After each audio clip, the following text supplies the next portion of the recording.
দীপুমণি, এই মহিলাটা ব্যক্তিগতভাবে বান্দরের পয়দাশ হতে পারে। তার সাথে ছিল জাফর ইকবাল, ওইটাও ব্যক্তিগতভাবে বান্দরের থেকে আসতে পারে। কিন্তু আমরা, শুধু আমরা নাই, হিন্দু, বৌদ্ধ, খ্রিস্টান, মুসলমান বাদে যত মানুষ অমুসলিম আছে তারাও আদম সন্তান, বান্দরের থেকেও আসে নাই।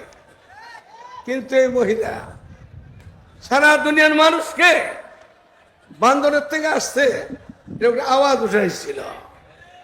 এই সরকারটাই ছিল জালেম, খুনি, লুটতারাস এবং বান্দরের জন্মের থেকে আসছিল এরা।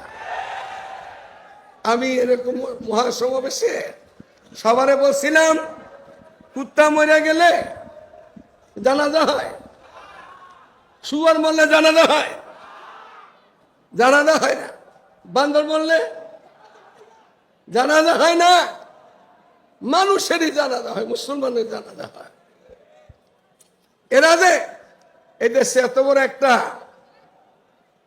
আল্লাহ তাআলার সাথে এত বড় বিদ্রোহী কথা বলছিল, একটা মেয়ে, একটা ছেলে, এই দীপুমণি আর জাফর ইকবাল, এগুলা হয়তো বান্দরের থেকে দুনিয়াতে আসছে। এই দুইটা বাংলার মাটিতে এখন কোথায় পলায় আছে জানি না। হয়তো দেশ ছেড়ে চলে গেছে, না হয় কোথাও পলাতক আছে। বাংলার মাটিতে যদি এই ধরনের বিশ্বাসী মারা যায়, ওদের জানাজা কি হতে পারে? কেউ যদি পড়ায় কোন মোল্লা মুন্সি, ওই মোল্লাও বান্দরের জন্য।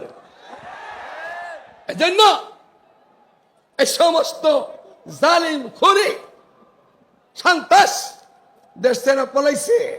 দেশটাকে সুন্দর করার জন্য এখন বেশি যে দোয়া দরকার, দয়ানুষ বেশি যে পড়া দরকার, আল্লাহ তাআলার কাছে রুজু হওয়া দরকার।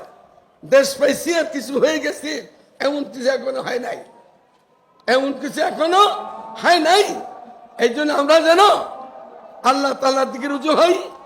আজকে জুমার দিন, মাগরিব আযান হয়ে গেল, আমরা যেন আল্লাহ তাআলার দিকে রুজু হই। ওই আল্লাহ তাআলা যেন উলামায়ে কেরামের খুনের, মুসলমানের খুনের, সাধারণ মানুষের খুনের, এগুলাকে দিয়া, বিনিময় দিয়া এই দেশে ইসলামী শাসনের কায়েম করে তৌফিক দান করে। সুবহানাল্লাহি ওয়া বিহামদিহি, সুবহানাকাল্লাহি ওয়া বিহামদিকা, আশহাদু আল্লা ইলাহা ইল্লা আনতা, আস্তাগফিরুকা ওয়া আতুবু ইলাইক।